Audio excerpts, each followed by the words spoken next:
Assalamu alaikum.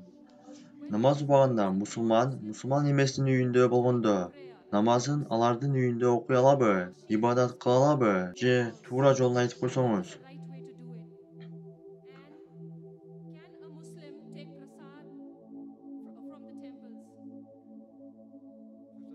Номер 1 суроо. Мусулман эмеснин үйүндө намаз окуса болобу? Үйдө эч нерсе болбогондо, маңдайда сыйынуучу нерсе жок болсо, сиз сыйынып жаткан жериңиз таза, дүйнөнүн каалаган жеринде ибадат кылсаңыз болот деп пайгамбарыбыз Мухаммед саллаллаху алейхи вассалам айткан. Бухари китебинде риваят кылынат. Бүткүл дүйнө момундар үчүн мечит.